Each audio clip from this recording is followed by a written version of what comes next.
नमस्कार, मेरा नाम डॉक्टर पारस शर्मा है। मैं एक काउंसलिंग साइकोलॉजिस्ट हूँ और सुराना कॉलेज में मैं एक असिस्टेंट प्रोफेसर हूँ। क्या आपने कभी IQ test, intelligence test, personality test, aptitude test इन तरह के शब्दों के बारे में सुना है? अगर हाँ, तो इन्हें हम साइकोमेट्रिक टेस्ट यानी कि मनोवैज्ञानिक मूल्यांकन कहते हैं। तो आज के इस वीडियो में मैं आपको समझाऊंगा कि ये टेस्ट किस तरह से तैयार किए जाते हैं, इनका क्या उपयोग होता है और क्या ये टेस्ट के रिजल्ट्स भरोसेमंद होते हैं। तो पहले हम ये समझ लें कि ये टेस्ट होते क्या हैं और इन्हें कैसे बनाया जाता है, किन तरह के लिए इन्हें बनाया जाता है, किस तरह के उपयोग के लिए इसे बनाया गया है। तो जैसे कि आपने देखा होगा कि कभी आप डॉक्टर के पास जाते हो तो आपकी ट्रीटमेंट करने से पहले वो कई बार आपको कुछ टेस्ट करने के लिए लैब्स के पास भेजते हैं। उसी तरह से साइकोलॉजी में भी हमारे पास में साइकोलॉजी लैब्स होते हैं। इन साइकोलॉजी लैब्स में हम न केवल लोगों के ऊपर कोई तरह के एक्सपेरिमेंट्स भी करते हैं, लेकिन साथ साथ हम उनके ऊपर ये जो टेस्ट्स हैं, ये जो मूल्यांकन है, ये भी हम उनके ऊपर एडमिनिस्टर करते हैं। इसे यूज़ करने का यही एक उद्देश्य है कि एक प्रोफाइल आपकी जो है, आपकी मानसिक स्वास्थ्य की प्रोफाइल, आपकी पर्सनालिटी की प्रोफाइल, आपकी इंटेलिजेंस या आपके एटीट्यूड्स, एप्टीट्यूड्स, इन सब की हमें एक पिक्चर एक मिल जाए। उसके लिए इन तरह के टेस्ट को बनाया गया है। अब थोड़ी चीज़ें हैं इसके बारे में जो आपको ध्यान में रखनी होगी। मेडिकल साइंस के जो टेस्ट होते हैं वो बहुत ही एक्यूरेट होते हैं, बहुत ही सटीक होते हैं। उनके जो रिज़ल्ट होते हैं वो आपके शरीर के किसी हिस्से को देखकर या आपके शरीर के किसी रसायन को देखकर बनाए जाते हैं। जैसे कि अगर आपने अपने खून का तपास करवाया तो आपका हेमोग्लोबिन, आपके वाइट ब्लड सेल, आपके रेड ब्लड सेल, इन सब की मात्रा सटीक रूप से आपको पता चल जाएगी। लेकिन जिन चीज़ों से हम साइकोलॉजी में डील करते हैं उन चीज़ों को ऐसे नापा नहीं जा सकता है, क्योंकि मैं आपके मस्तिष्क से आपके एक ख्याल को निकाल कर उसे माइक्रोस्कोप के नीचे तपास नहीं सकता हूँ, उसे जांच नहीं सकता हूँ। तो जो साइकोलॉजिकल टेस्ट होते हैं, साइकोमेट्रिक टेस्ट होते हैं, वो मेडिकल टेस्ट से थोड़े अलग होते हैं। ज़्यादा करके इन टेस्ट में आपको एक शीट या एक पेपर दिया जाएगा जिस पर कुछ वाक्य लिखे होंगे। उन वाक्यों को पढ़कर आपको ये बताना होगा कि आप किस हद तक इससे सहमत हैं या आप इससे असहमत हैं, या किस हद तक आप अपने जीवन में इस चीज़ को देखते हैं या आप नहीं देखते हैं। तो इस तरह के स्केल्स को, इस तरह के टेस्ट को हम सेल्फ रिपोर्ट या सेल्फ रेटिंग स्केल्स कहते हैं, क्योंकि आप अपने मत के अनुसार, आप अपनी समझ के अनुसार ये हमें बता रहे हैं कि आपके जीवन में ये अनुभव हो रहा है या नहीं हो रहा है, या इस बात से आप कितनी हद तक सहमत हैं या असहमत हैं। तो यहाँ पर एक बात आ जाती है कि क्या ये टेस्ट का रिज़ल्ट भरोसेमंद है और क्या इसे हमारे जीवन में इसे किसी चीज़ के लिए उपयोग किया जा सकता है। तो एक बात आपको समझनी होगी यहाँ पर कि क्योंकि ज़्यादातर साइकोलॉजिकल टेस्ट या साइकोमेट्रिक असेसमेंट्स सेल्फ रिपोर्ट यानी कि खुद से बताए गए फैक्ट्स के ऊपर आधारित होते हैं, तो हम ये नहीं कह सकते हैं कि ये ऑब्जेक्टिव टेस्ट्स हैं। ये इसमें एक सब्जेक्टिव एलिमेंट यानी कि मेरा एक व्यक्तिगत जो मत है उसका इसके ऊपर हावी होना काफ़ी मुमकिन है, काफ़ी पॉसिबल है। तो आप जितनी सच्चाई से, जितनी आप ट्रांसपेरेंसी से इस चीज़ को आप जवाब देंगे साइकोलॉजिकल टेस्ट को, उतने सटीक आपके रिजल्ट होंगे।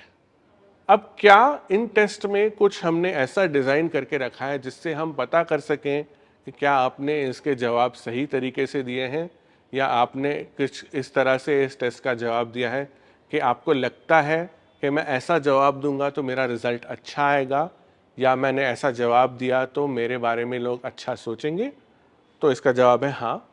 ऐसे कुछ हमने रणनीतियाँ अपनाई होती हैं जिसे हम सोशल डिज़ायरेबिलिटी चेक कहते हैं। इसका मतलब ये होता है कि क्या टेस्ट लेने वाला व्यक्ति इस तरह से जवाब दे रहा है कि उन्हें लगता है कि मैं ऐसे जवाब दूंगा तो मेरा रिज़ल्ट बेहतर आएगा, या अगर मैंने इस तरह से जवाब दिए तो मेरी जो रिपोर्ट है मेरे बारे में कुछ अच्छा दिखाएगी या मेरे बारे में कुछ बहुत ही फेवरेबल चीज़ दिखाएगी। तो ऐसे वाले जवाब के पैटर्न को हम टेस्ट के माध्यम से पहचान लेते हैं और हम ऐसी रिपोर्ट्स को खारिज कर देते हैं और इसे हम यूज़ नहीं करते, हम दोबारा से उस व्यक्ति को उस टेस्ट को लेने के लिए कहते हैं और उस टेस्ट के अटेम्प्ट को हम मानते नहीं हैं। दूसरी बात, आप अगर पूछ रहे हो कि क्या ये टेस्ट के जो रिपोर्ट होते हैं ये विश्वसनीय है, क्या ये वैध है, तो हम ये थोड़ा आपको ये भी समझा देते हैं।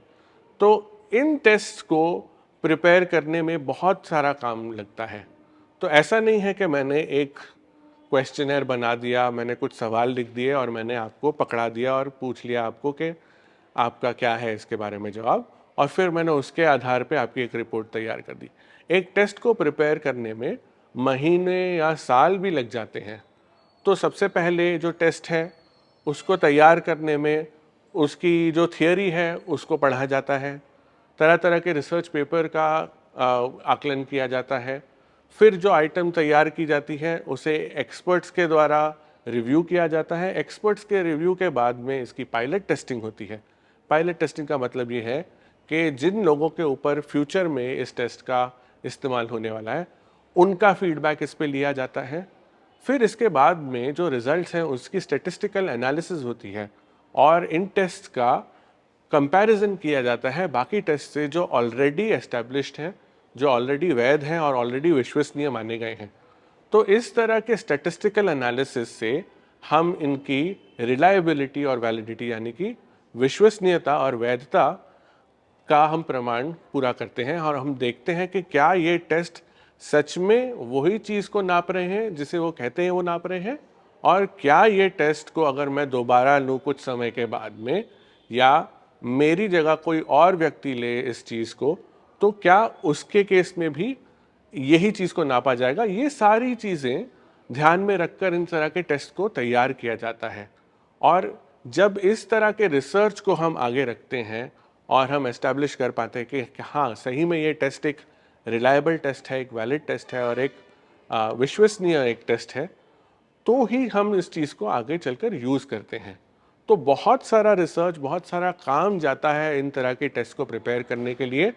ग्लोबल स्केल पर कंपनियां हैं जो इन टेस्ट को बनाती हैं और समय समय के बाद में इन टेस्ट को अपडेट भी किया जाता है ताकि जो रिज़ल्ट हमने इस टेस्ट को बनाने के टाइम 10 साल पहले, 20 साल पहले, 50 साल पहले देखे थे, उसी के आधार पर हम आज इसका इस्तेमाल नहीं कर रहे हैं। तो इसे अपडेट भी किया जाता है। एक और सवाल जो हम कई बार पूछते हैं कि ये टेस्ट को तो अमेरिका में, इस टेस्ट को तो इंग्लैंड में, इस टेस्ट को तो यूरोप में बनाया गया था, तो क्या हम इसका इस्तेमाल भारत में कर सकते हैं? क्या इसे हमने अगर भारत में इस्तेमाल किया तो क्या इसके जो रिज़ल्ट हैं उस पर विश्वास किया जा सकता है? तो ये भी एक बहुत अच्छा सवाल है। आप देखेंगे कि कोई भी टेस्ट, एक अच्छा टेस्ट, एक वैलिड टेस्ट अपने टेस्ट के साथ साथ एक मैनुअल को भी देता है और इस मैनुअल में दी गई जानकारी में बताया जाता है कि क्या इस टेस्ट की जो रिसर्च की गई थी वो इस देश में की गई थी या नहीं की गई थी। इस देश की जनता के ऊपर जब इस टेस्ट को किया गया था तो उसके क्या रिजल्ट निकले थे, क्या आंकड़े सामने आए थे।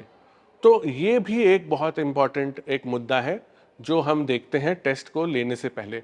तो एक साइकोलॉजिस्ट होने के नाते मैं ये देखूंगा किसी के ऊपर एक टेस्ट एडमिनिस्टर करने से पहले कि क्या ये टेस्ट अप टू डेट है, क्या इसके बारे में जो रिसर्च की गई है वो सॉलिड रिसर्च है, अच्छी रिसर्च है, क्या इस रिसर्च को भारत देश में किया गया था, भारत देश की जनता के ऊपर किया गया था, और अगर ये किया गया है और ये वैलिड है तो मैं जाकर इसे यूज़ करता हूँ ताकि इसके जो रिजल्ट्स आ रहे हैं उस पर मैं भी भरोसा कर सकूँ और जिसके ऊपर मैं ये टेस्ट कर रहा हूँ वो भी इसका भरोसा कर सके।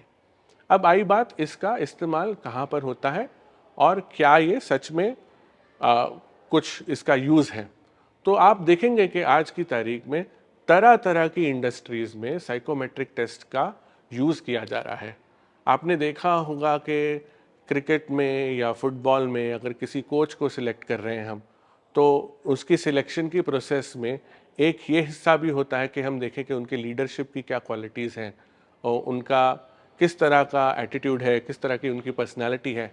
ये सब साइकोमेट्रिक टेस्ट के मदद से नापी जाती है और समझी जाती है। बड़े बड़े कॉरपोरेट संस्थाओं में, ऑर्गेनाइजेशंस में साइकोमेट्रिक टेस्ट का एक राउंड होता है। तो किसी को नौकरी पर रखने से पहले ये देखा जाता है, या किसी को प्रमोशन देने से पहले ये देखा जाता है कि क्या उनमें ऐसे गुण हैं, ऐसी क्वालिटीज़ हैं जो हम एक ऐसे व्यक्ति में देखना चाहते हैं जो इस पद पर काम करे। हमने ये भी देखा है कि पढ़ाई में काउंसलिंग जो होती है एडमिशन के दौरान, उसमें भी एक एलिमेंट होता है साइकोमेट्रिक टेस्टिंग का। अगर हम देखें तो हमारी सेना में भर्ती के लिए भी जो टेस्ट किए जाते हैं उसमें भी साइकोमेट्रिक टेस्ट का उपयोग किया जाता है। तो तरह तरह की इंडस्ट्रीज़ में आज आप देखेंगे कि साइकोमेट्रिक टेस्ट को यूज़ किया जाता है। साइकोमेट्रिक टेस्ट को बनाना, साइकोमेट्रिक टेस्ट को कैसे यूज़ करते हैं और ये सीखना, साइकोमेट्रिक टेस्ट की रिपोर्ट कैसे तैयार की जाती है, ये कैसे सीखते हैं, और तरह तरह से साइकोमेट्रिक टेस्ट को किस तरह से हमें लाना है, किस तरह की इंडस्ट्री में, इन सब के लिए आज प्रशिक्षित व्यक्ति अवेलेबल हैं जो तरह तरह के साइकोलॉजिस्ट होते हैं। तो इन्हें कभी हम करियर काउंसलर्स कहते हैं, कई कई हम इन्हें साइकोमेट्रिक स्टैटिस्टिशियंस भी कह सकते हैं, हम इन्हें टेस्टिंग साइकोलॉजिस्ट भी कह सकते हैं। तो ये एक बड़ा हिस्सा है साइकोलॉजी जगत का जो हम टेस्टिंग के लिए कहते हैं। और लास्ट और सबसे इम्पॉर्टेंट चीज़, क्लिनिकल साइकोलॉजी में और काउंसलिंग साइकोलॉजी में हम क्लिनिकल टेस्ट्स को भी यूज़ करते हैं, जिससे हम किसी मानसिक विकार या मानसिक बीमारी के जो लक्षण हैं उन्हें देख सकते हैं, वो कितनी मात्रा में मौजूद हैं, कितनी सीवियरिटी में मौजूद हैं, और इसे हम कैसे ट्रीट करें, ये सब में भी हमें क्लिनिकल जो टेस्ट हैं वो मदद करते हैं। तो मान लिए जाए तो हर एक जो एक हिस्सा है साइकोलॉजी का, बचपन से लेकर जवानी से लेकर आपके बुढ़ापे तक, हर तरह के लाइफ के स्टेज के लिए और हर तरह की इंडस्ट्री के लिए तरह तरह के साइकोमेट्रिक टेस्ट आज मौजूद हैं, आज अवेलेबल हैं। तो आप भरोसे के साथ, आप विश्वास के साथ साइकोमेट्रिक टेस्ट के ऊपर अपना भरोसा रख सकते हैं, और इसकी जो रिपोर्ट्स हैं इनसे भी आप ध्यान से पढ़ सकते हैं और समझ सकते हैं, जिससे आपको अपने बारे में जानकारी मिलेगी और आपकी जो चिकित्सा कर रहे हैं, आपको जो गाइडेंस दे रहे हैं, वो साइकोलॉजिस्ट को भी काफ़ी महत्वपूर्ण जानकारी मिलेगी। तो मैं आशा करता हूँ कि इससे आपके जो सवाल थे साइकोमेट्रिक टेस्ट से जुड़े हुए, उससे आपको कुछ क्लैरिटी मिली है, और इसी तरह से आप हमारे पास अपने सवाल भेजते रहिएगा। अगली बार तक के लिए इजाज़त लेता हूँ। आपके लिए धन्यवाद।